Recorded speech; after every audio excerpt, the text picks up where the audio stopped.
Permite otra vez estar reunidos.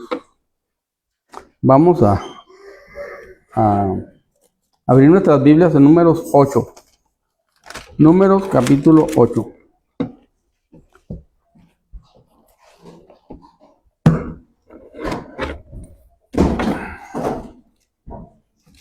¿Cómo es?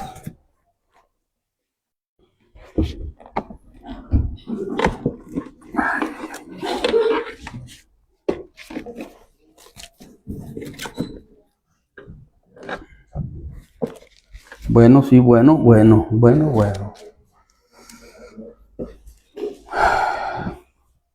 Vamos a decir el texto. Por tanto, y ahí te acuerdas de que tu hermano tiene algo contra ti, deja ahí tu ofrenda delante del altar y anda primero, reconcíliate. Entonces ven y presenta tu ofrenda. Mateo 5, 23 y 24. Bien, vamos también enseguida a leer. Capítulo 8.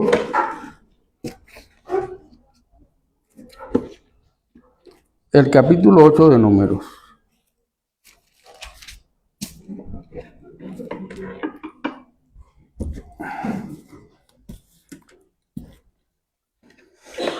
Vamos a hacerlo alternadamente.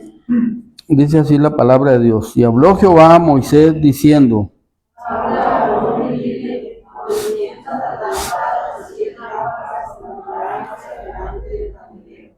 y Aarón lo hizo así, encendió hacia la parte anterior del candelero sus lámparas como Jehová le mandó a Moisés. Esta era la hechura del candelero, desde su pie hasta sus flores era labrado a brillo, como el candelero que Jehová mostró a Moisés, así es el candelero. También Jehová habló a Moisés diciendo: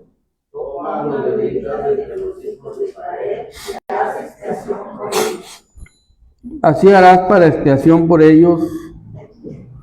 Así harás para expiación por ellos. Rocía sobre ellos el agua de la expiación y haz pasar la navaja sobre todo su cuerpo y lavarás sus vestidos y serán purificados. Luego tomarás un novillo con su ofrenda de flor de harina amasada con aceite y tomarás otro novillo para expiación. Y harás con los levitas, que los levitas se acerquen delante del tabernáculo de reunión, y reunirás a toda la congregación de los hijos de Israel. Y cuando hayas acercado a los levitas delante de Jehová, pondrán los hijos de Israel sus manos sobre los levitas. Y ofrecerá a Aarón los levitas delante de Jehová en ofrenda de los hijos de Israel, y servirán en el ministerio de Jehová. Y los levitas pondrán sus manos sobre la cabeza de los novillos y ofrecerán el uno por expiación y el otro por holocausto a Jehová, para hacer expiación por los levitas. Y presentarás a los levitas delante de Aarón y delante de sus hijos, y los ofrecerás en ofrenda a Jehová. Así apartarás a los levitas entre los hijos de Israel y serán los levitas. Después de esto, vendrán los levitas a ministrar en el tabernáculo de reunión. Serán purificados y los ofrecerás en ofrenda. Porque verdaderamente son dedicados a mí los levitas entre los hijos de Israel, en lugar de todo que hubiera nacido, los he tomado para mí en lugar de los primogénitos de todos los hijos de Israel. Porque mío es todo primogénito de entre los hijos de Israel, así de hombres como de animales, desde el día en que yo herí a todo primogénito en la tierra de Egipto, lo santifiqué para mí. Y he tomado a los levitas en lugar de todos los primogénitos de los hijos de Israel. Y yo he dado en don los levitas a Aarón y a sus hijos de entre los hijos de Israel, para que ejerzan el ministerio de los hijos de Israel en el tabernáculo de reunión, y reconcilien a los hijos de Israel, para que no haya plaga en los hijos de Israel al acercarse los hijos de Israel al santuario.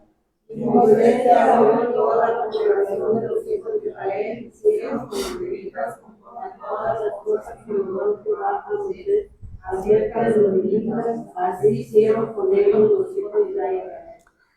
Y los levitas se purificaron y lavaron sus vestidos, y Aarón los ofreció en ofrenda delante de Jehová, e hizo Aarón expiación por ellos para purificarlos.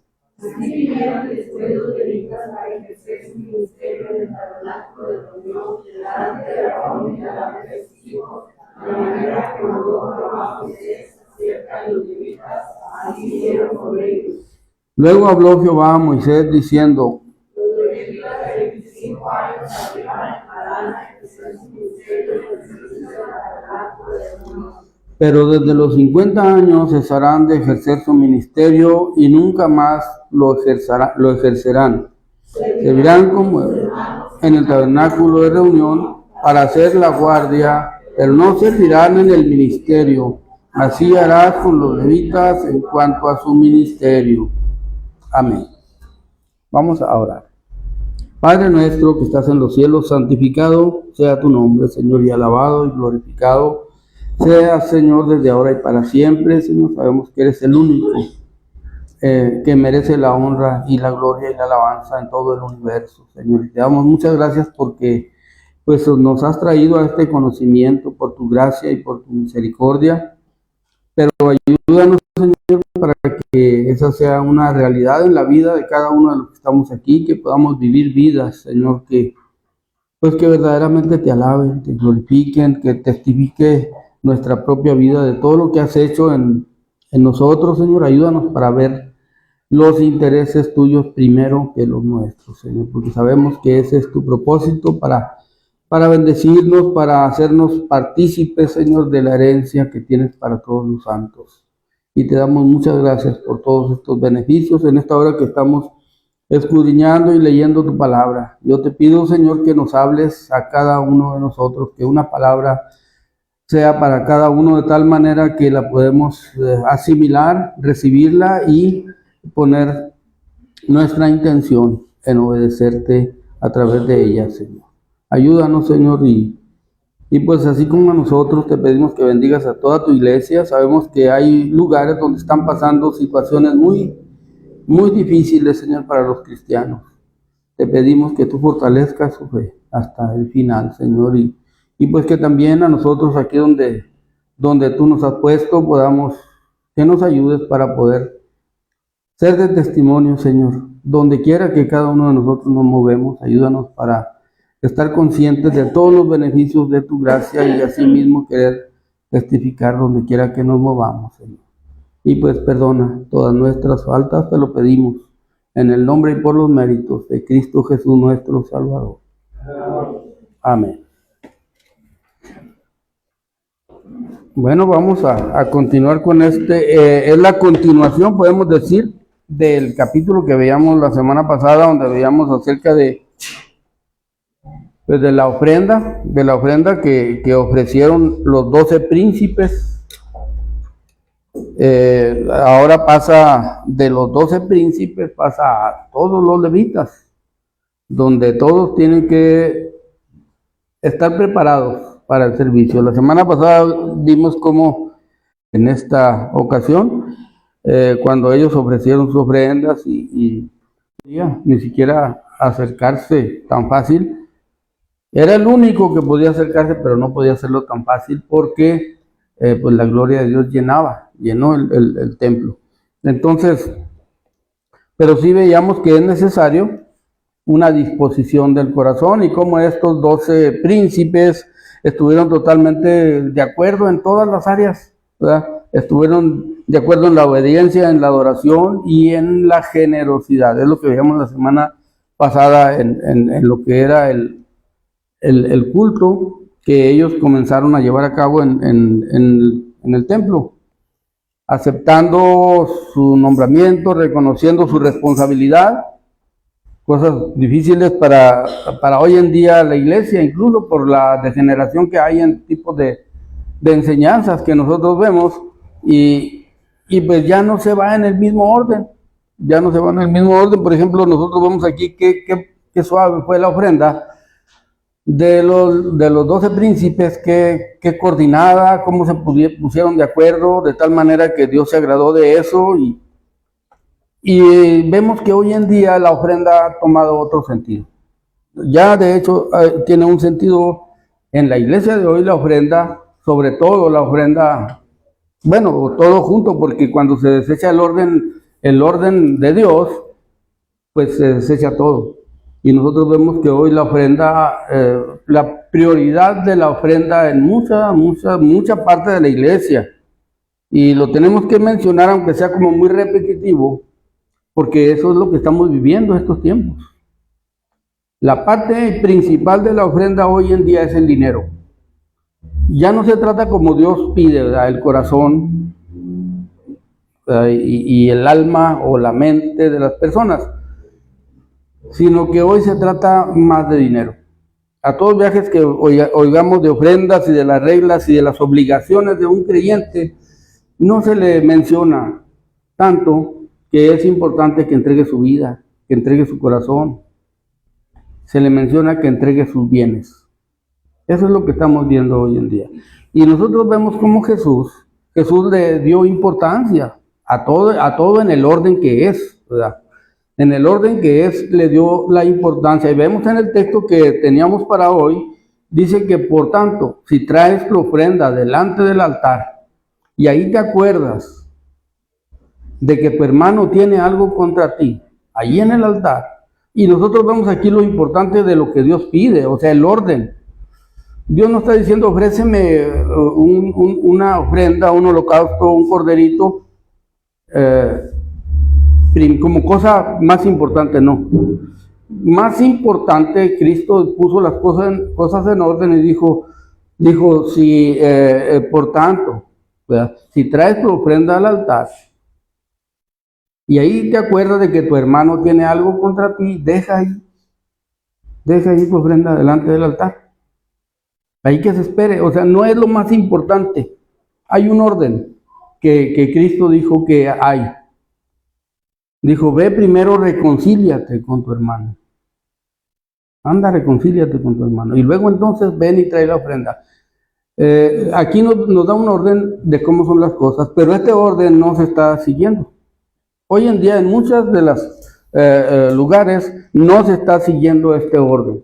Pero aquí vemos que para Dios es importante todo. Es más, la Biblia dice que Dios está presente viendo cuando cada persona, y pues nada se esconde de su presencia, ya lo sabemos, está presente mirando a ver cómo ofrenda cada persona.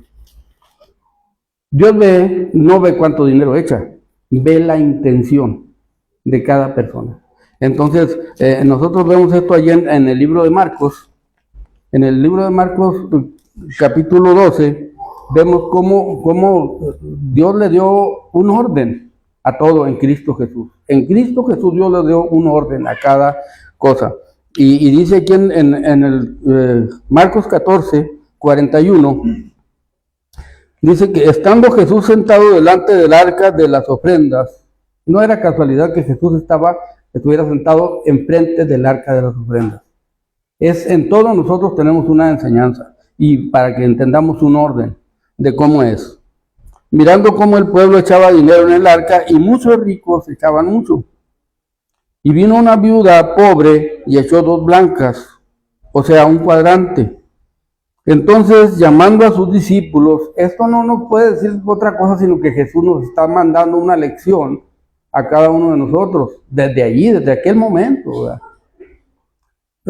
Dice, entonces llamando a sus discípulos les dijo, de cierto os digo que esta viuda pobre echó más que todos los que han echado en el arca. Porque todos han echado de lo que les sobra, pero esta de su pobreza echó todo lo que tenía, todo su sustento. Cristo no está rechazando o menospreciando a los que echaron mucho. Nos está dando una lección. Porque nosotros vemos que nosotros echamos a veces de lo que nos sobra.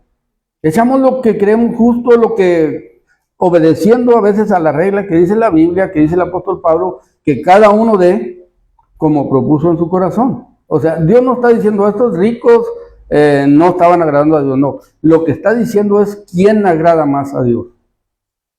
¿Verdad? Porque entre esos ricos había muchos que echaban por presumir, otros que echaban de todo corazón. Le echaban mucho porque tenían mucho. Y a la hora de echarlo, unos lo echaban hasta presumiendo que se vea las monedas, ¿verdad? Que son de oro y que todo eso. Pero dice, pero Dios nos da el orden como debe ser. Cuando nosotros ofrendamos debe ser de todo corazón, con fe. Y dice, porque todos han echado, dice, de cierto digo que esta viuda pobre echó más que todos los que han echado en el arca. ¿Por qué? Pues si contamos la cantidad era insignificante, pero ella derramó su corazón, mostró su fe, mostró el reconocimiento pleno a Dios como el que suple toda necesidad, y luego echó todo lo que traía, echó todo lo que tenía. Y yo sé que cualquiera que estuviera viendo las ofrendas decía, pues esta viudita, ¿para qué pasa? Si no echa nada, ¿verdad? Sin embargo, nosotros vemos cuál es el orden de Dios, y cuál es el orden de Dios en todos los sentidos, porque esta mujer estaba echando alma, vida y corazón. Estaba mostrando su fe cuando fue a dar esas dos blancas. Entonces, a veces pensamos... Las blancas no eran una moneda de movimiento ya, era como, nada más era la regla que la Biblia decía que lo mismo tenía que dar blanca porque ya ni siquiera tenían un valor. Era como de nosotros ahorita 50 centavos de los de hace 20 o 30 años. Entonces dice, pero ella, aquellas iban y conseguían unas blancas para poder dar la ofrenda que Dios tenía. Para poder traer algo. Sí, exactamente, y es que la orden era, y esa también se cumple en la viuda, así como dice Valo, ¿verdad? Lo vimos en Éxodo, a través del libro de Éxodo vimos que cuando se llevaban a cabo las fiestas en Israel, las fiestas del templo, había una obligación de los padres de familia, que todo varón, por lo menos 3 veces al año, debería ir a celebrar la fiesta. Había 3 fiestas que veíamos muy importantes y que todo varón debía de ir por lo menos en esas 3 ocasiones a Israel o a Jerusalén a llevar a cabo, a estar presente en las fiestas. Dice, pero que nadie, dice también en todas las veces que vimos esta parte, que nadie venga a mí con las manos vacías. Entonces, eso es lo que, más o menos la idea de lo que está diciendo Valo acerca de la viuda. No ir con las manos vacías. Lógicamente, hoy en día, si nosotros venimos y de veras no tuviéramos nada, si agarramos 10 centavitos y los traemos, no valen. En ninguna parte le dan a uno un cambio ya de 10 centavos. Pero no ir con las manos vacías. No llegar con las manos vacías delante de la presencia de Dios, a la hora que se va a la fiesta, porque el culto es una fiesta. Yo sé que muchos a veces venimos muy obligados al culto. Bueno, el día que lo veamos como una fiesta, para alabar y glorificar a Dios, en comunión con los hermanos, pues todo va a cambiar. Todo va a cambiar desde la intención, desde la preparación. Por eso muchas veces hemos dicho, si nosotros verdaderamente queremos darle la honra y la gloria a Dios como Él lo dice, el sábado pensaríamos, hoy también no es mío la preparación. Es como era en el tiempo del sábado. El viernes era la preparación. Y también nosotros deberíamos de pensar en la preparación del día de reposo o del día del Señor, como nosotros hoy lo llamamos, ¿verdad? Que es el día de reunión en la iglesia. ¿Qué deberíamos de hacer? Pero no, el sábado nos desvelamos hasta la hora que sea posible, no pasa nada.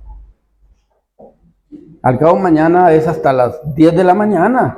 Me levanto tarde, me baño y me voy a la iglesia y resulta que al último llegamos todos tarde, o muchos. Hay personas que llegan muy temprano, pero llegamos incluso tarde a la iglesia. ¿Por qué? Porque no tenemos de verdaderamente en nuestra mente bien registrado lo que somos en Cristo, lo que Cristo por su gracia nos hizo a nosotros, ¿verdad? Entonces, no ofrendamos. En realidad no venimos ofrendando nuestra adoración y nuestra alabanza con una preparación, sino que venimos muchas veces a cumplir un horario de reunión. Y eso de que prepararme para llegar mañana a la iglesia temprano, pues no, ¿para qué? Entonces, desde allí, eso es lo que cuando nosotros estamos viendo, dice que por tanto, si traes tu ofrenda delante del altar y tienes algo contra tu hermano, eso es un extremo que nosotros podemos decir que Dios pone. Pero hay muchas cosas antes que ya están previstas que debemos de preparar para el culto a Dios. Entonces, pero el tiempo en el que estamos viviendo, un tiempo lleno de bruma, de confusión, de cosas, ofrecimientos del mundo, de anhelos y de placeres para la mente y para la carne, nos hace que no veamos como importante que vamos a tener una reunión los sábados entre hermanos, una comunión entre hermanos para reunirnos a adorar al Rey de Reyes y Señor de Señores. Entonces no entra, en la mayoría de la gente no entra eso. ¿Por qué? Porque se han cambiado las formas. Y hoy en la iglesia, que es la iglesia que se llama Iglesia de Cristo, muchas prioridades son, no te preocupes, llévate la ofrenda y el diezmo y con eso. Y se los predican desde arriba del púlpito. Usted no se preocupe por lo demás, nomás preocúpese por dar ofrenda, por dar diezmo. No más por eso. Eso es lo más importante hoy en día en el culto en la iglesia. Y sí, nosotros vemos que la ofrenda es una parte esencial del culto a Dios, y eso nos lo manifiesta claramente Cristo cuando estaba sentado en la sinagoga y estaba, pareciera que no, pero estaba viendo las ofrendas de cada una. Ahora, él no necesita sentarse enfrente del arca del dinero para saber cuánto echa cada uno. A ver, ¿cómo supo cuánto echaban todos los ricos? Él lo supo porque Él es Dios. Él no estaba contando cada moneda, a ver, y se me pasó y se atravesó a alguien y no le conté a fulano cuánto echó. No, Él simplemente nos está dando una lección de lo importante que es la ofrenda. Y esto es lo que veíamos la semana pasada en estos 12 príncipes, ¿verdad? Veíamos que se sometieron a una obediencia colectiva, se pusieron de acuerdo todos para ver cómo hacerle. Y luego se fueron a hacer una adoración ordenada. Muy de acuerdo los 12 príncipes, haciendo todas las cosas de acuerdo, nadie queriendo sobresalir sobre el otro, sino cada quien la parte que habían acordado que iban a ofrecer, así la voy a ofrecer. Y luego la generosidad, ¿verdad? Donde todos dieron, vemos generosamente, todos los 12, un acuerdo total donde todos dieron cantidades exactas y completas, iguales. Entonces esto es, ¿verdad?, lo que Dios nos muestra de cómo se trabaja en equipo, ¿verdad? Entonces, pero hoy en este tema que vamos a ver, hoy vamos a ver la importancia del servicio. El servicio, todos los creyentes, somos llamados a servir, todos. Así como le decía Valo al hermano Klinga, yo no conozco a ningún creyente que conoce a Cristo como su Salvador que no tenga un llamado. Ahora, nosotros decimos que hay llamados más especiales. No hay llamados más especiales. Hay llamados, hay dones que Dios da diferentes, áreas de servicio diferentes a cada uno de nosotros en muchas ocasiones, pero el llamado es el mismo, a servir con entrega y con disposición. Para eso somos llamados. Entonces ahora en esta parte vamos a ver, antes de que empiecen a ejercer, ya vimos que como primera parte ellos ofrecieron ofrenda por ellos mismos para la dedicación del templo. Pero todavía no, aquí en esta parte vemos que todavía no empiezan a servir en el ministerio que iban a tener en el templo, como colaboradores del sacerdocio. Bueno, aquí en ocasiones vamos a ver que se mencionan a los, ¿qué son? 8,000. veíamos que son aproximadamente 8,000 levitas, entre los hijos de Gerson, Coat y Merari. Son aproximadamente 8,000 personas. Estos son los que van a estar presentes en este día, en este lugar, para ser dedicados, para ser entregados a Aarón. Y como hemos visto, esto sucedió desde Éxodo y Levítico. Aquí estamos viendo un conteo de las cosas, de los acontecimientos, donde Dios le dijo a Moisés que dejara este registro con un propósito, y ya sabemos cuál es el propósito. Lo que mismo que estamos viendo que Jesús hizo cuando se sentó enfrente del arca era para dejarnos una lección a cada uno de nosotros. Porque nosotros normalmente decimos, es que yo no doy más porque yo no tengo. A veces hasta mentirosos, ¿verdad? Nos volvemos y a la hora de ofrendar. Pero la Biblia nos llama, por eso el Nuevo Testamento ya no es una ley, como en Malaquías 3:10, que dice, todos me habéis robado.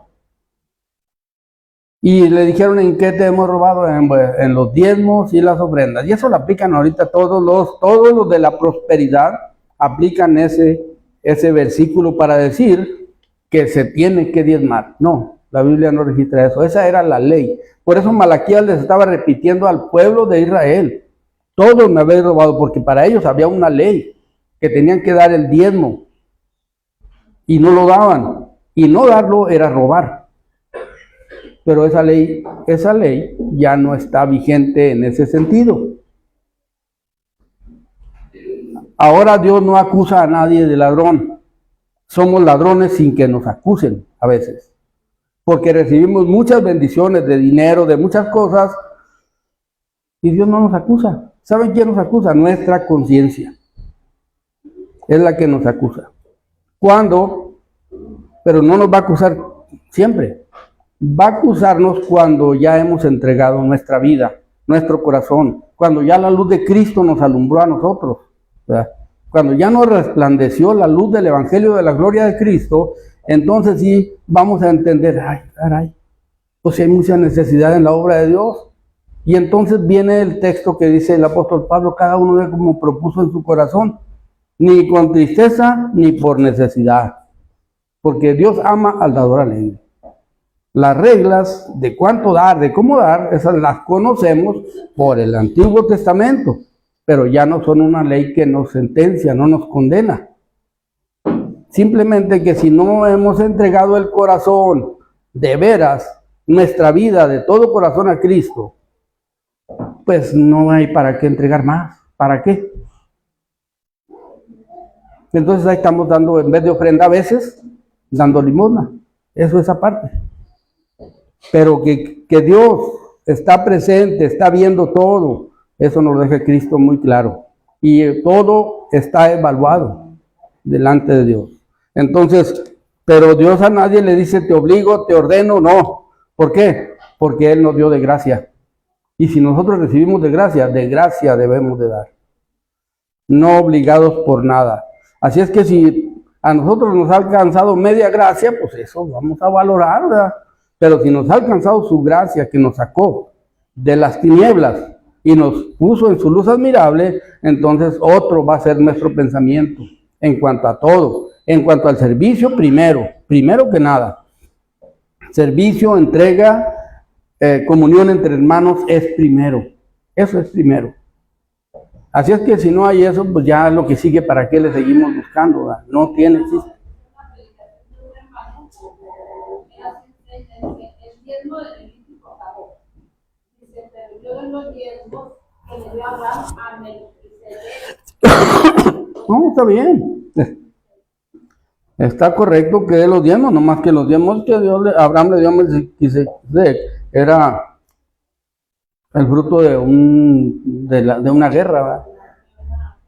Bueno, sí, o sea, allí sí es donde cabe que cada uno de como propuso en su corazón.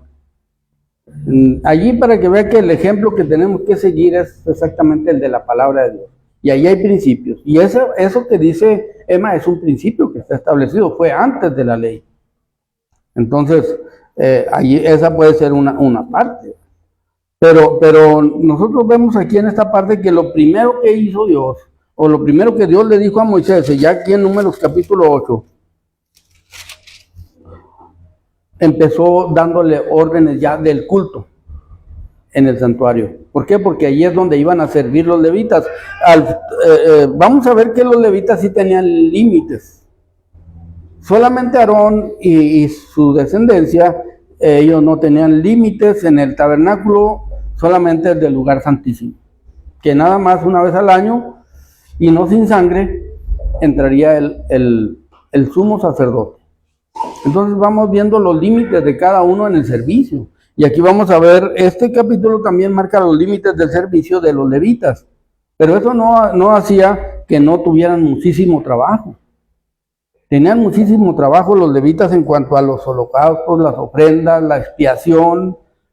En todo participaban. No eran ellos los protagonistas de todo, sino que estaban siempre bajo la orden de uno de los sacerdotes dentro del templo para colaborar, para ayudar, para cargar.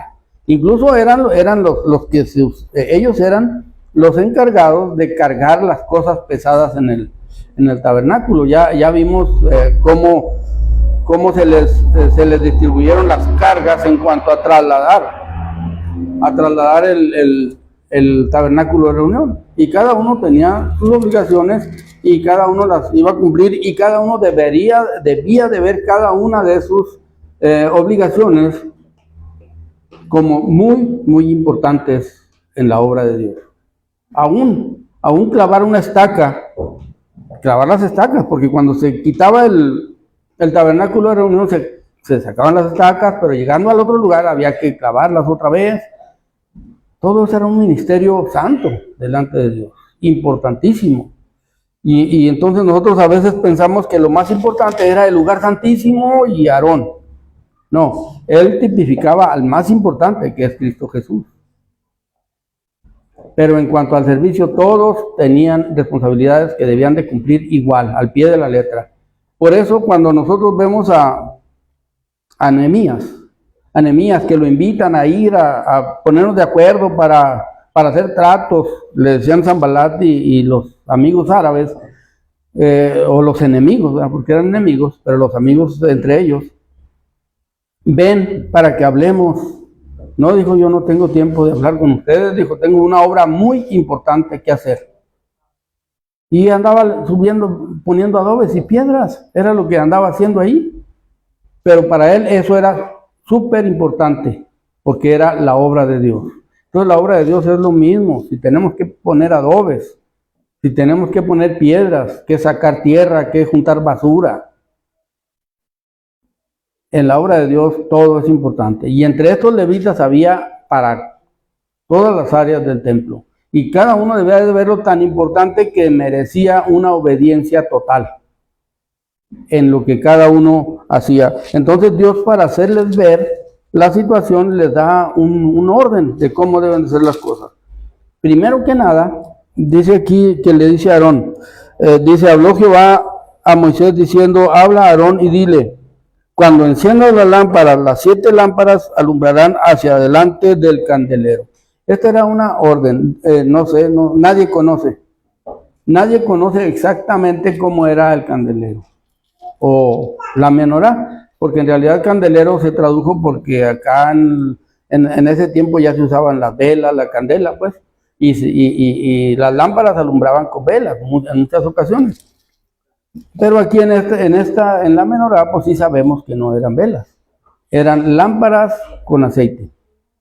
Entonces, lo primero que le está mostrando Dios a Moisés y a Aarón cuando les dice que cuando encienda las lámparas, las 7 lámparas alumbrarán hacia adelante del candelero, era una orden de cómo debía de alumbrar, de cómo debería acomodar las lámparas cuando las encienda. Por eso les digo, no sabemos si eran lámparas que flexionaban para los lados o cómo eran. No, este era como lo que nosotros conocemos como un candelero con 6 brazos y un central, ¿verdad? Que eran 7 lámparas las que iban a encenderse. Era como lo que nosotros conocemos hoy como un arbutante, ¿verdad? Donde se pone la lámpara, pero ya ahora todo es eléctrico ya todo cambió, pero en aquel tiempo eso era de aceite, era aceite. Entonces, lo primero que va mostrando aquí es cómo es, qué es lo que tenía que hacer Aarón, cómo las debía de enfocar.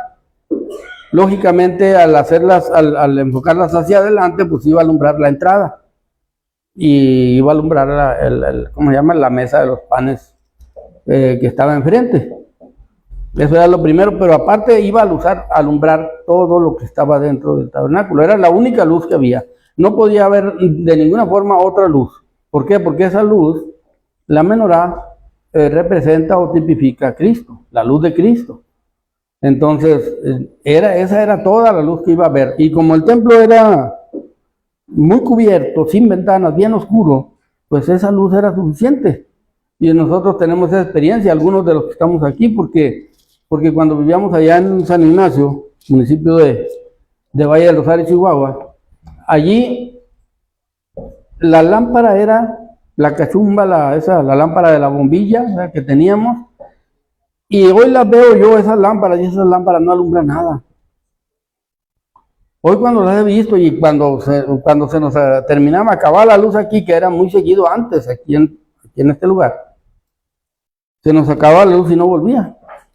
Así pasábamos la noche. Entonces, ¿qué hacíamos? Poníamos las lamparitas que conocíamos. Yo creo que cada quien teníamos una lamparita en la casa, al menos nosotros teníamos una. Y la prendía yo, no, alumbra igual una vela o hasta más a veces.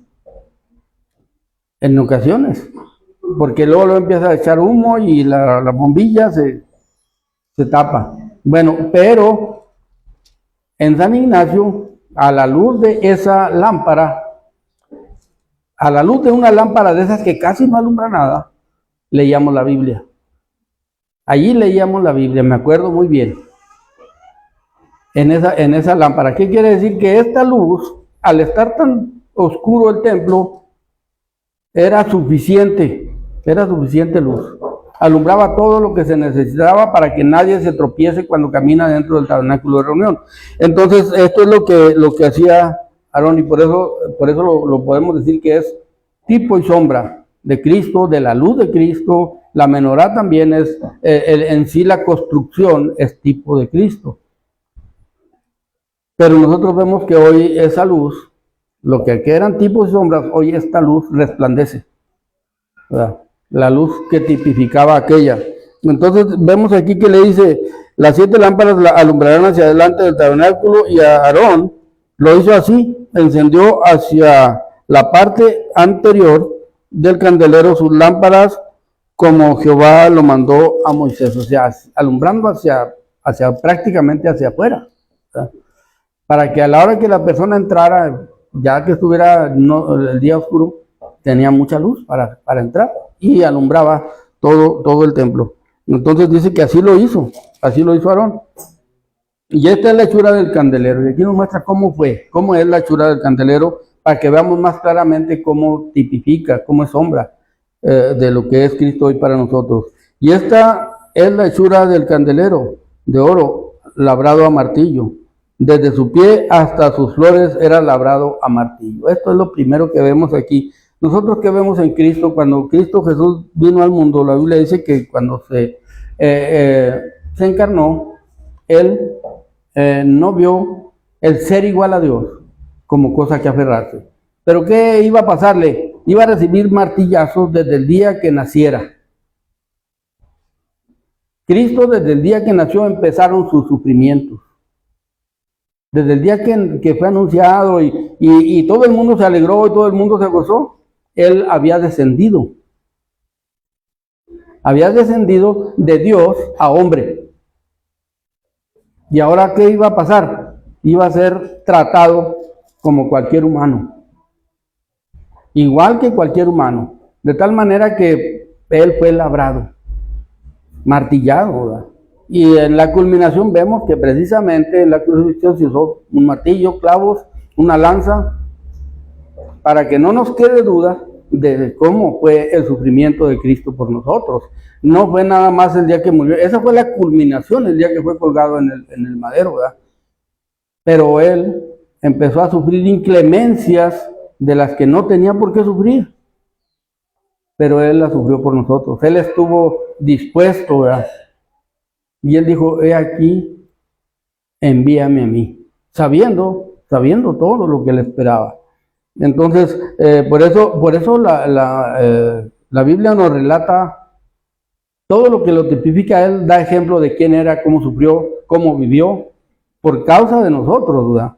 Entonces aquí dice que fue labrado a martillo desde su pie hasta sus flores, desde donde no hay soldadura, no hay, ¿cómo se llama? No se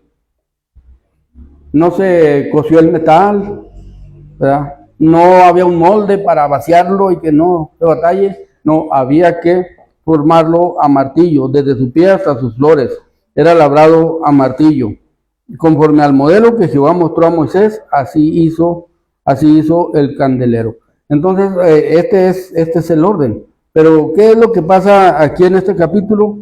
Que Dios, antes de decirles de consagrar a los levitas para servir, primero les muestra que deben ser alumbrados con la luz de Cristo. Como cada uno de nosotros. Nosotros sabemos que hay mucha gente hoy, y ojalá y nosotros estemos conscientes de eso y nos limpiemos más cada día de las impurezas. Digo, que nos limpiemos porque esto es permanecer en Cristo todos los días. No es que nosotros tengamos una capacidad de limpiarnos de nuestras impurezas, no tenemos esa capacidad. De hecho, nosotros desde el día que, aunque conocemos a Cristo como nuestro Salvador, nosotros sabemos que hay una sentencia que todos los días nos va a seguir, ¿verdad? Como dice en Romanos 6:23, ¿verdad? Y 3:23. Los dos son muy paralelos en este sentido, ¿verdad? Que todos pecaron y están destituidos de la gloria de Dios. Y eso nosotros lo debemos de entender, ¿verdad? Nos malenseñe, nos malguíe. Cristo dijo que nuestra obligación, única obligación, es permanecer en Él. Es la principal. Yo sé que hay gente hoy que está predicando, nada menos lo digo porque anoche estaba viendo un pequeño video ahí que sube una persona que predica y luego tiene ¿cómo se llama? Un pizarrón, y va y dice, y llegamos al conocimiento de que nosotros, dice esa persona. No, Dios nos da el 100%, el día que le conocemos a Él, es cuando más seguros estamos del 100% de su gracia. Después a veces dudamos y a veces ya andamos como al 40%, no es porque Dios no nos dio una salvación completa, ¿verdad? Eso es porque nosotros descuidamos en muchas ocasiones la gracia, la salvación que tenemos en Cristo Jesús. Pero hay gente que está predicando eso. Ahora, ¿cómo dicen que se completa? La mayor parte de los 40% que falta se completa con diezmos y ofrendas. Sí, esas son las mayores obras. Dar dinero es la mayor obra. Entonces, es totalmente, puedo decir eso, diabólico o satánico. Pero lo están predicando a muchísima gente. Y mucha gente brincando y saltando de gusto porque ya lo hicieron partícipe. Ah, no, pues sí, para ser salvo necesito hacer esto. No, todas las obras que nosotros hagamos es cuando tenemos el 100% de la gracia y por consecuencia empezamos a hacer obras que ya dice la Biblia que fueron preparadas de antemano para que anduviéramos en ellas. No para que nosotros hagamos obras para salvarnos, no. Están preparadas para que andemos en esas obras para mostrar nuestra obediencia, nuestra santidad, nuestra permanencia en la fe de Cristo Jesús. Entonces, aquí vemos que antes de que nada, pues encendieron las lámparas, todos tienen que estar alumbrados, lógicamente los levitas que entraban a ver esa luz, hasta adentro eran nada más los sacerdotes, y no es que estemos siendo menospreciados, estuvieran siendo menospreciados los que no entraban. Esa misma luz que alumbraba a los sacerdotes, esa alumbraba a todo el pueblo, a través de ellos todos eran alumbrados. Por eso los sacerdotes tenían obligaciones muy importantes, que era ser intermediarios entre Dios y los hombres. ¿Por qué? Porque tipifican a Cristo, que es el mediador, único mediador entre Dios y los hombres. Entonces, pero todos antes de venir a Cristo, todos nosotros, toda la gente, todas las personas, cuando conocimos a Cristo, que la luz llegó a nosotros, estábamos en tinieblas. Nosotros estábamos en tinieblas, dice aquí en Isaías, en Isaías capítulo 9. ¿Dónde es Isaías? Pues son textos que nosotros conocemos muy bien porque son proféticos, son partes que anunciaban la venida de Cristo al mundo. Dice en el versículo capítulo 9, dice, mas no siempre, mas no habrá siempre oscuridad para la que está ahora en angustia, tal como la aflicción que le vino en el tiempo que livianamente tocaron la primera vez la tierra de Zabulón y la tierra de Neftalí, pues al fin llenará de gloria el camino del mar, y de aquel lado del Jordán, en Galilea de los gentiles. El pueblo que andaba en tinieblas vio gran luz, y los que moraban en sombra, en tierra de sombra de muerte, luz resplandeció sobre ellos. Y luego ya en el versículo 6 dice, porque un niño nos es nacido, hijo nos es dado, el principado sobre su hombro, y se llamará su nombre admirable, consejero, Dios fuerte, Padre eterno y príncipe de paz. Y lo dilatado de su imperio y la paz no tendrán límite sobre el trono de David y sobre su reino, disponiéndolo y confirmándolo en juicio y en justicia desde ahora y para siempre. El celo de Jehová de los ejércitos hará esto. Esto quiere decir que se va a cumplir, porque se va a cumplir. La profecía que está dando Isaías al pueblo de Israel, eso se cumple. Eso les dijo a ellos, para nosotros ya nos la muestra Dios. Conocemos a Cristo como nuestro Salvador. Ese día nosotros esta luz, no aquella que era tenue, no, la luz de la gloria de Cristo. El día que nosotros conocemos a Cristo, ese día se acabaron las tinieblas. Entonces, todas esas cosas a nosotros nos deben de ir haciendo cada día de todos los beneficios.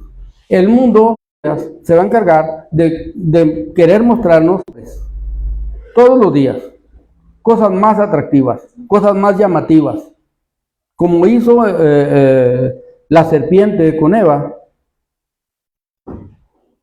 Así lo hace todos los días con nosotros el diablo. Es el método que al diablo le funcionó más bien. Es el método que le funcionó más bien a la hora de estar queriendo afectar la obra de Dios, la creación de Dios. A él le funcionó al 100%. Ir con Eva y con Adán, que al último las consecuencias son para los dos y para todos nosotros, en parte. Le funcionó muy bien mostrarle un aparador muy bonito, prometerle entre verdades y mentiras, ¿verdad? Le prometió entre verdades y mentiras. Ese es el engaño más grande y más sutil. Y esto es lo que se está usando hoy en día. De tal manera que la doctrina que hoy se predica es de la Biblia.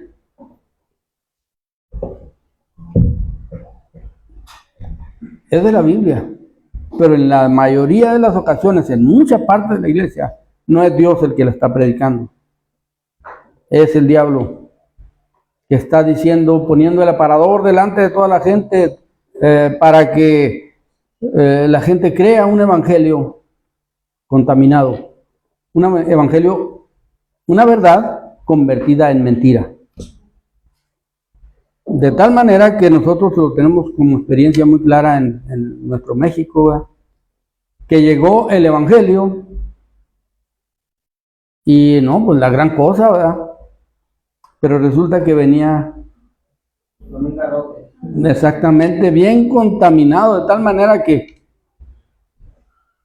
nosotros vemos que lo usaron para someter a un pueblo. Totalmente, así como decía Val ahorita. Pusieron como el más lo llevaba a que los esclavizaran. Entonces vemos que el resultado de un evangelio así, lo que estamos viendo hoy, aunque se vea muy bonito, muy atractivo, mucho dinero, iglesias de mucho lujo, de mucho show, de mucho todo lo que sea, Ahí está bien contento el diablo. El diablo contento con que la gente crea que es más feliz que las otras iglesias que no son tanto, ¿verdad? Porque aquí tenemos de todo, dicen muchas iglesias. Soy rico, me he enriquecido y de ninguna cosa tengo necesidad. Entonces no sabes que eres un desventurado. Con toda esa alegría, ese gozo, eso que se mueve, y Dios le dice, no sabes que eres un desventurado, miserable, pobre, ciego, desnudo. Yo te invito a que compres de mí oro refinado. Entonces, el oro refinado es la palabra de Dios. Sin embargo, nos vamos con las emociones de muchas doctrinas, o mucha gente, ¿verdad? Y felices, y aquí no pasa nada, y tienen las pruebas en las manos de que Dios los ha prosperado, cuando no es Dios, es mamón, muchas veces es mamón, es el Dios de la riqueza. Entonces, pero eso es lo que está generalizado en la iglesia que hoy se llama cristiana. Entonces no le resplandece la luz de la gloria del evangelio, de la gloria de Cristo. No ha resplandecido. Y ese es para el diablo es una victoria muy grande. Tener a la iglesia que hoy se llama cristiana, haciéndola creer que es cristiana. No, pues que suave, ¿no? Y ahora sí, hacer, porque como la doctrina se basa en dinero, lo demás hay que darle uso al dinero, ¿no? Hay que darle uso al dinero. Y entonces están los aparadores mundialmente, ¿verdad? El que tiene mucho, decía mi primo Eliseo, cuando fue a Estados Unidos, dijo, pues yo llegué a tal parte. Le dijeron, pues que apenas brincó la frontera. Dijo, cada uno va hasta donde le alcanza su ropita. Yo hasta ahí me alcanzó y hasta ahí llegué. Entonces, su ropita. Bueno, es un ejemplo que él puso exactamente, no sé qué, todo lo que quiso decir, ¿verdad? Pero yo creo que dijo, no, pues no, mi dinero, mi fe no alcanzaba para más allá, ¿no? Entonces, pero así es como se está moviendo el mundo ahorita. ¿Y qué hace el mundo? No, mira, hay aparadores aquí, hay aparadores más allá, y hay otros más allá. Tú, como te haya ido en la feria, así hazle, ¿verdad? ¿Por qué? Porque se está presentando un evangelio todo junto, todo es junto, ¿verdad? Pero como dice usted, con una mentira, con un medio de verdad, porque dice, tú da dinero y Dios te va a dar el todo. Y ahí lo paga. Sí, y el orden está cambiado. La Biblia nos enseña, y David lo dice con toda claridad, no es el orden, ¿verdad?, que Dios nos va a dar mucho, no. David dijo, de lo que ya me diste, de lo mucho que tú me diste, te doy. Entonces no es para que me dé, es porque Dios ya nos dio. Imagínense a la viuda que iba a dar 2 blancas, ¿verdad?, que dijo, de lo mucho que me diste te doy. Y dio todo. Para ella era todo sustento, todo, porque lo dio de todo corazón. Pero ella no estaba presumiéndole a nadie. Ella estaba haciendo todo lo que estaba a su alcance por hacer para la obra de Dios. Entonces, nosotros vemos que en este orden van las cosas aquí en este capítulo de Números 8, dice, también en el versículo 5 dice, también Jehová habló a Moisés diciendo, toma a los levitas de entre los hijos de Israel y haz expiación por ellos. Así harás para expiación por ellos. Rocía sobre ellos el agua de la expiación y haz pasar navaja sobre todo su cuerpo. Lavarán sus vestidos y serán purificados. Y tomarás otro novillo para expiación. Lo primero de todo, harás expiación por ellos. Le está diciendo lo que se va a hacer, y lo que acá en el versículo 8 nos dice que empieza a hacer la expiación por ellos con una ofrenda de flor de harina.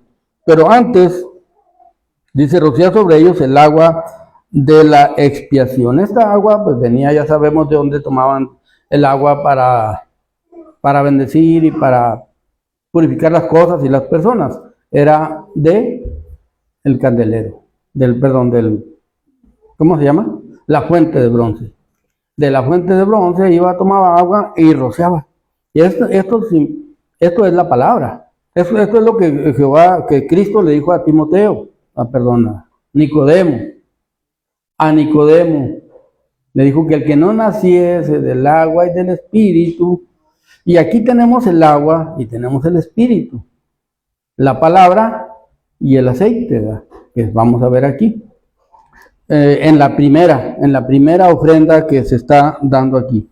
Pero antes de entrar a que se haga la expiación por ellos y rociar el agua de la expiación, bueno, rociando el agua de la expiación, que sería la orden, saben que así y así y así le vamos a hacer, esta es la palabra, y luego les dice, y haz pasar navaja sobre todo su cuerpo, lavarán sus vestidos y serán purificados. Y esto era toda inmundicia, no nada más externas, las más cercanas. Todo esto es externo, ¿verdad? Pero lo más cercano del hombre. Había que pasar navaja, había que limpiarlos, quitarle toda la mugre, todo lo que se refiere a lo mundanal, a lo carnal, todo. Así es que iban a resurarlos, ¿verdad? Dejarlos bien limpiecitos para que empezaran su ministerio. Entonces, ¿qué vemos nosotros que hace Cristo en nuestras vidas?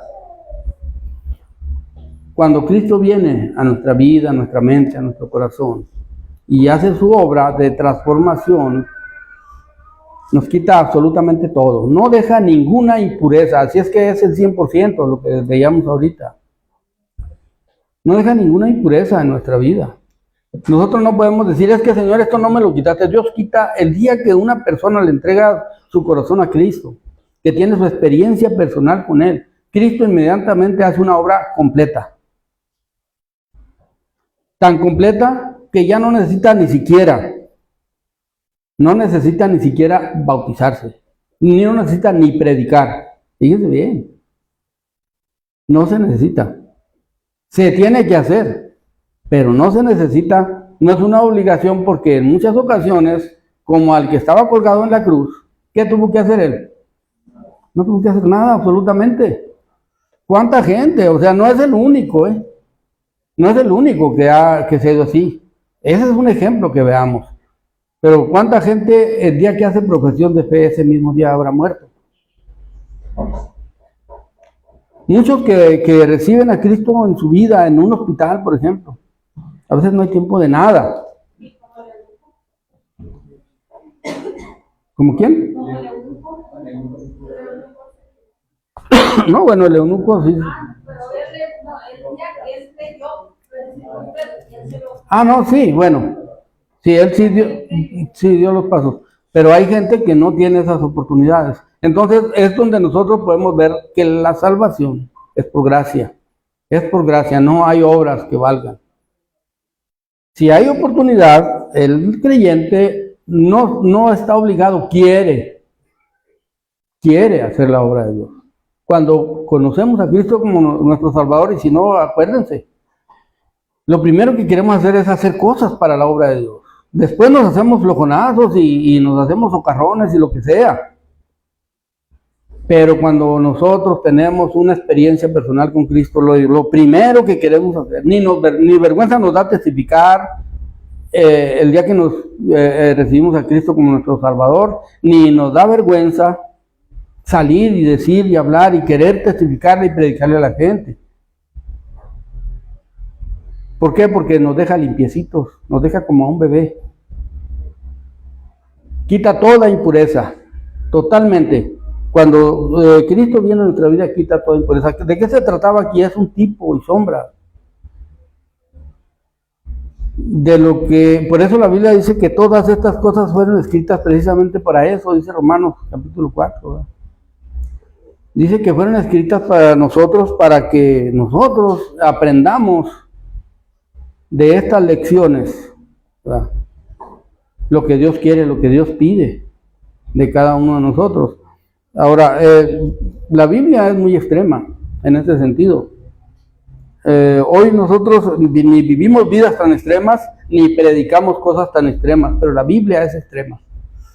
Y nos invita a ser totalmente radicales contra el pecado, separados totalmente.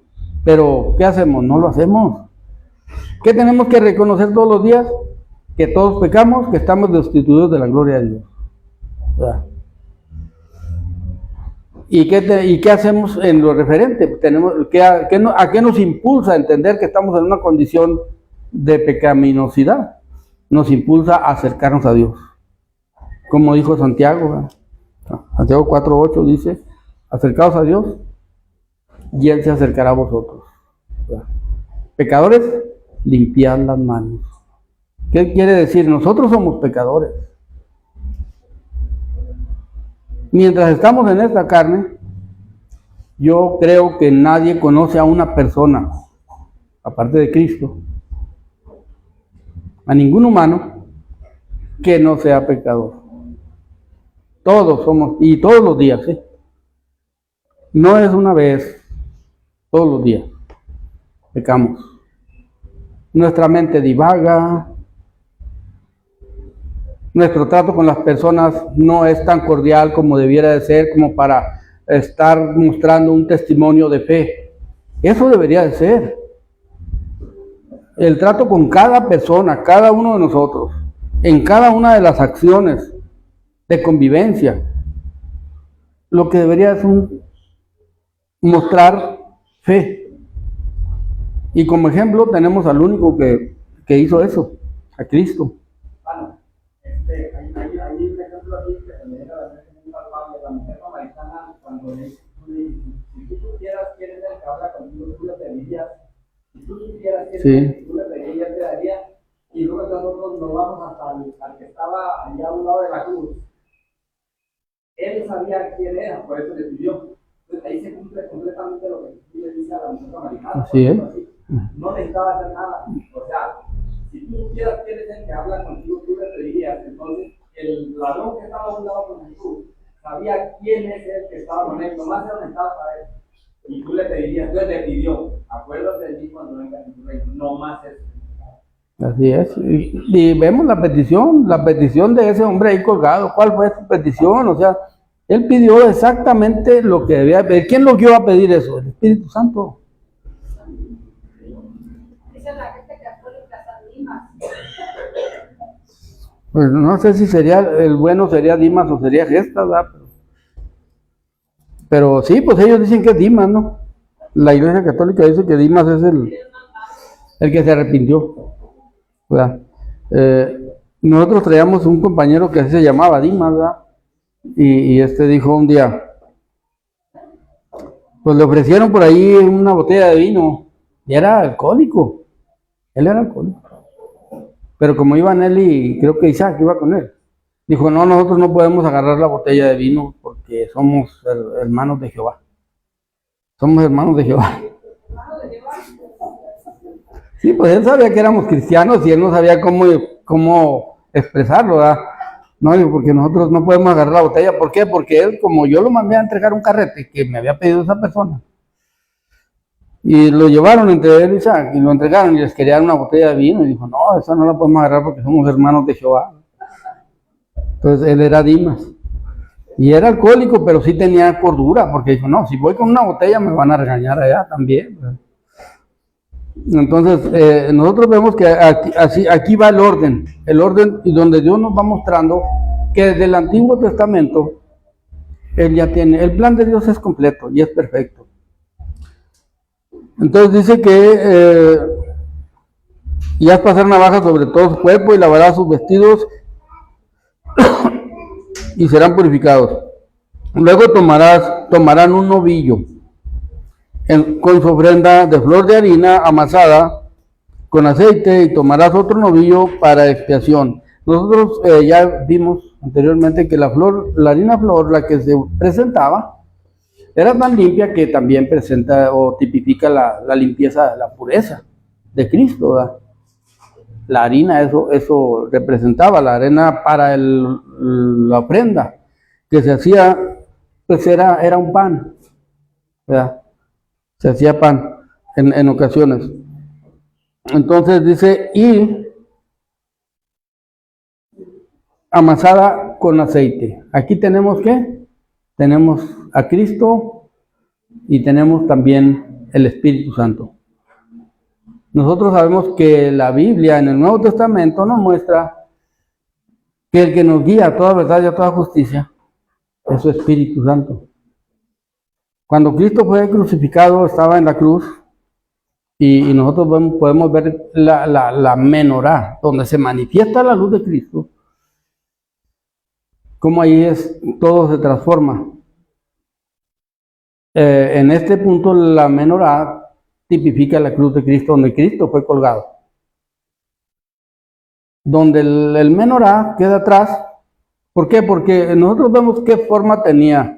Cuando por el lado que la veamos, tenía 7 brazos. Entonces estaba arbolada. Ahí yo me fijo en los americanos, traducen mucho esto. La cruz la traducen muchas veces como árbol. Entonces quiere decir que cuando Cristo estaba allí colgado en la cruz, estaba para reflejar su luz hacia nosotros, allí en la cruz del Calvario. De tal manera que en el momento que Cristo cumplió aquel sacrificio en la cruz del Calvario, inmediatamente la luz de Cristo quedó al alcance de toda la humanidad. De toda la humanidad. Y ahí se cumple también lo que dijo antes y lo que va a decir después, ¿verdad? Que les dejaría y les daría, recibiréis poder, les dice en Hechos 1:8, creo. Cuando haya venido sobre vosotros el Espíritu, que los guiará a toda verdad y a toda justicia.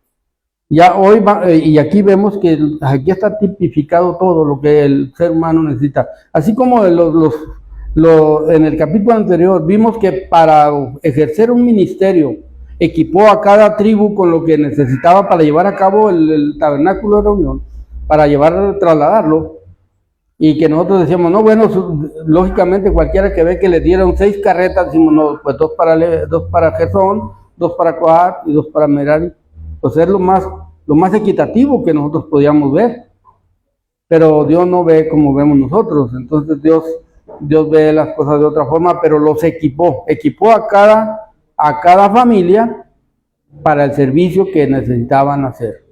Y en eso podemos ver nosotros cómo Dios aquí está dándonos todo el equipo que necesitamos. Cristo, antes de ser levantado, les dijo a los discípulos, no se preocupen, los voy a equipar. Les voy a dar todo lo que necesitan para llevar a cabo la obra de Dios. Y les dijo, van a recibir poder cuando venga sobre ustedes el Espíritu Santo. Y Él los va a guiar a toda verdad y a toda justicia. Entonces todo eso se cumple en la cruz del Calvario.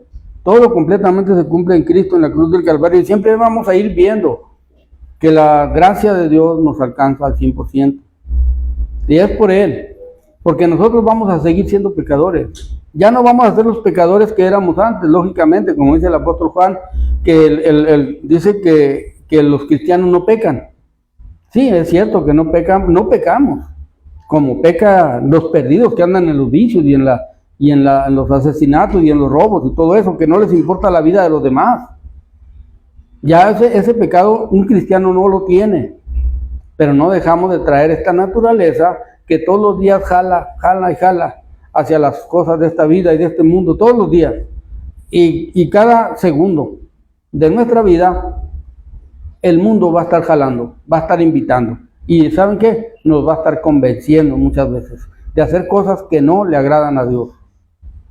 Entonces, ¿nosotros qué tenemos que hacer? Mirar hacia la lámpara, a la menorá.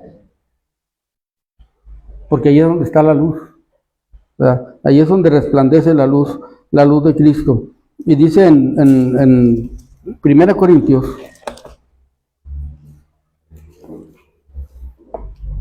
ando todavía medio del brazo, por eso lo arrastro así poquillo.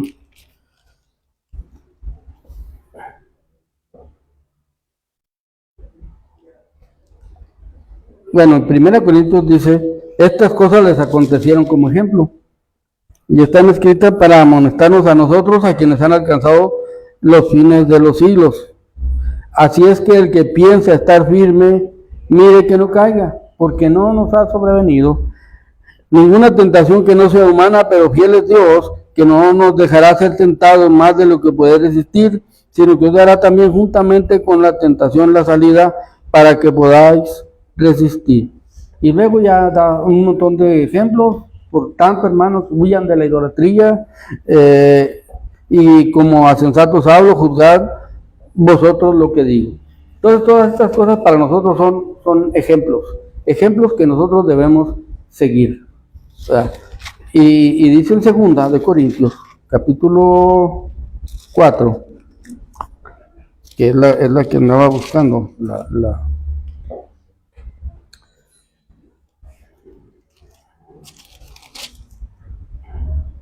dice desde el 3. Pero si nuestro evangelio está encubierto, entre los que se pierden está encubierto. Están en tinieblas, no puede alumbrarles, ¿verdad?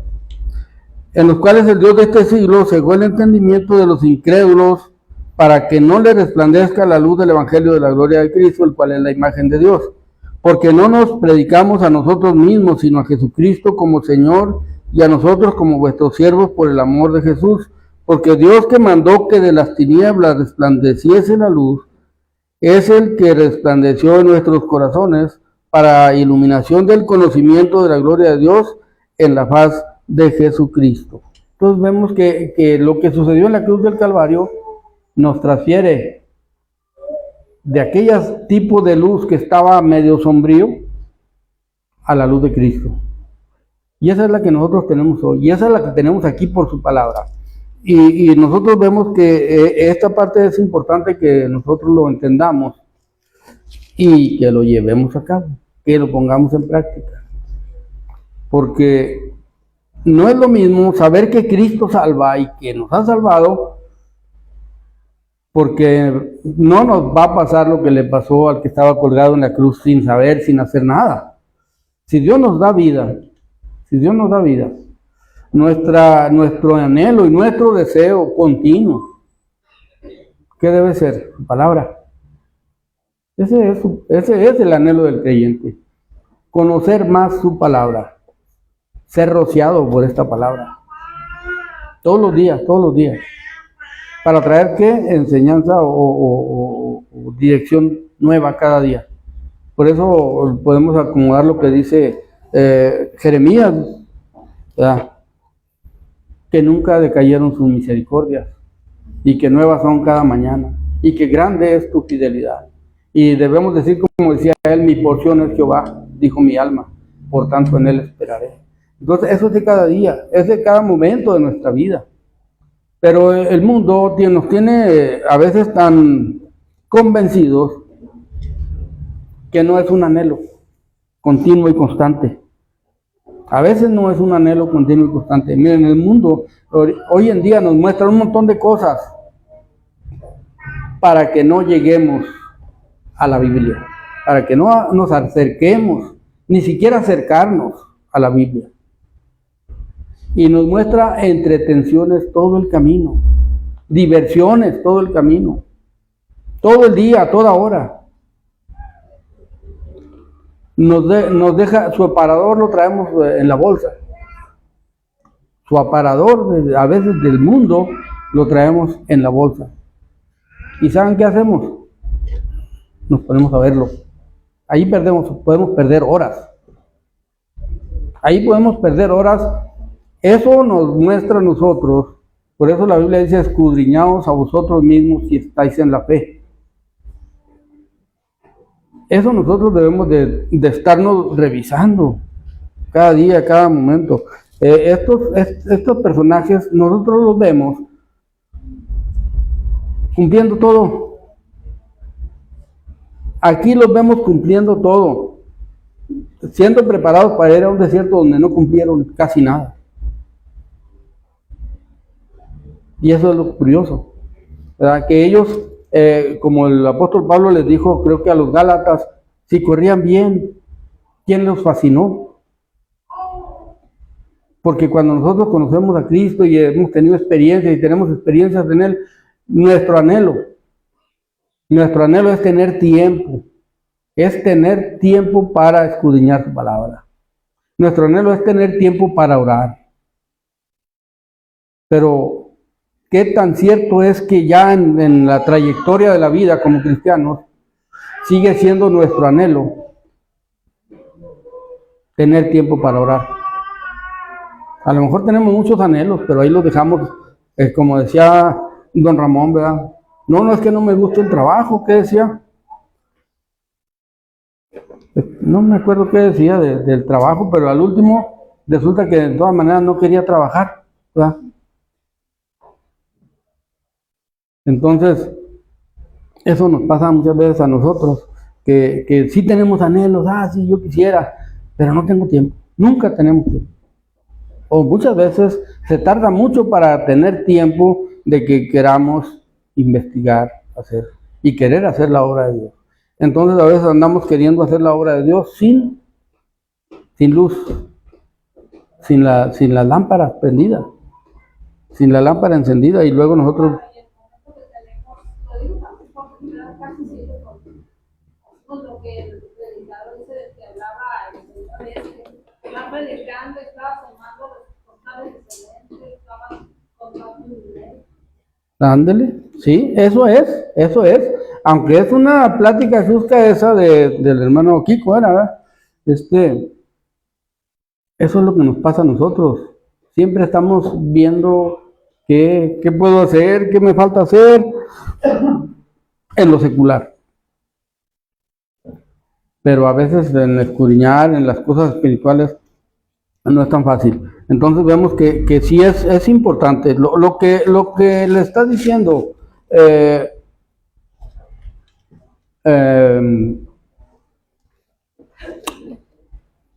aquí la palabra de Dios, ¿verdad? Lo que le está mostrando es que esto debe continuar. Esto es para el camino, para que ya cuando vayan allá, para cuando vayan por el desierto, sigan haciendo lo mismo, que hagan la obra que se les fue encargada a los levitas. Y dice, y harás que los levitas se acerquen delante del tabernáculo de reunión y reunirás a toda la congregación de los hijos de Israel. Todo el pueblo iba a estar presente. Bueno, lógicamente no cabía todo el pueblo en el tabernáculo de reunión, porque para empezar los levitas eran 8,000 aproximadamente. Entonces había más personas, líderes del pueblo de Israel, representantes de las tribus y de centenas a lo mejor del pueblo, que iban a estar presentes los ancianos de cada tribu, presentes para orar, para imponer las manos, ¿verdad? sobre los levitas. Dice, y cuando hayas acercado a los levitas delante de Jehová, pondrán los hijos de Israel sus manos sobre los levitas. Y ofrecerá Aarón a los levitas delante de Jehová en ofrenda de los hijos de Israel, y servirán en el ministerio de Jehová. Y los levitas pondrán sus manos sobre las cabezas de los novillos. Era como un orden, una cadena, ¿verdad? De la dedicación, ¿verdad? Y de la ofrenda que se iba a presentar para la consagración de los ministros, ¿verdad? Pondrán sus manos sobre las cabezas de los novillos y ofrecerán el uno para expiación y el otro en holocausto a Jehová para hacer expiación por los levitas. Y como les decía, aunque pareciera como que los levitas ya están santificados y ya no necesitan mucho, había que limpiarlos de su pecado. Que estén conscientes de que en el ser conscientes que nos debemos de escudriñar todos los días. Así para no volver a fallar en lo mismo, o al menos para estar fortaleciéndome en eso, ¿verdad? Presentarás a los levitas delante de Aarón y delante de sus hijos, los ofrecerás en ofrenda a Jehová. Ellos iban a hacer ofrenda a Jehová, y también dice que apartarás a los levitas de entre los hijos de Israel y serán míos los levitas. Nosotros sabemos que ellos nos representan. ¿Por qué? Porque nosotros vemos que cuando Dios habla, por ejemplo, cuando el sabio Salomón, ¿verdad?, le dice en Proverbios, dice, dame, hijo mío, tu corazón. Entonces cuando Dios dice, dame, hijo mío, tu corazón, está pidiendo el todo de nosotros. porque nosotros sin corazón no podemos vivir, para empezar.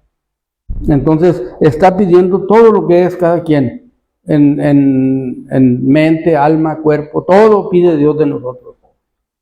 Y aquí dice, apartará a los levitas de entre los hijos de Israel y serán míos los levitas. Después de esto vendrán los levitas a ministrar en el tabernáculo de reunión y serán purificados y los ofreceréis en ofrenda. Después de ser purificados, ahora sí están listos, están preparados.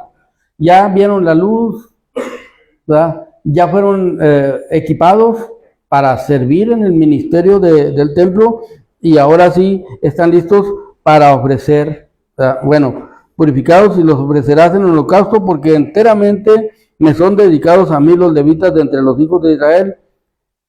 En lugar de todo primer nacido los he tomado para mí, en lugar de los primogénitos de todos los hijos de Israel. Quiere decir que pues a cada familia, de la otra forma hubiera sido que cada familia, los primogénitos estarían en el templo para servir a Dios.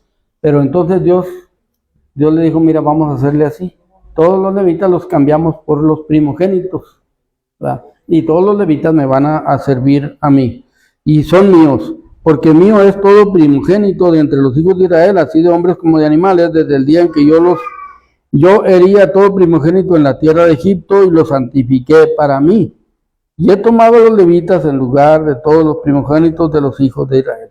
Y aquí vemos también otro tipo, una sucesión, ¿verdad? Alguien que pagó, y de hecho del momento que pasan a ser parte del cuerpo, del ministerio de los ministros, pues pasan a tipificar a Cristo, que es el que nos representa a nosotros en todo su ser. Y entonces dice, y he dado en don los levitas a Aarón y a sus hijos de entre los hijos de Israel para que ejerzan el ministerio de los hijos de Israel en el tabernáculo de reunión y reconcilien a los hijos de Israel para que no haya plaga en los hijos de Israel al acercarse los hijos de Israel al santuario. Bueno, esto va a seguir, ya nos faltaba poco para terminar, pero también ya se nos vino el tiempo. Entonces aquí vamos a detenernos. Ya la semana que entra, si Dios quiere, terminamos. Todavía nos faltaba algo que ver y que es importante porque todo nos enseña algo, aunque sea poquito, pero todo nos enseña algo en referencia a lo que Dios pide de nosotros. Parece que no llegamos al texto, pero es Juan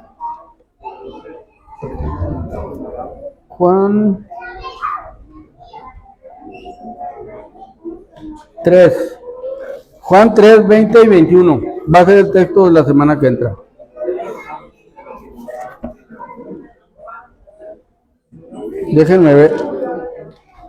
Déjenme ver si es. Juan 3.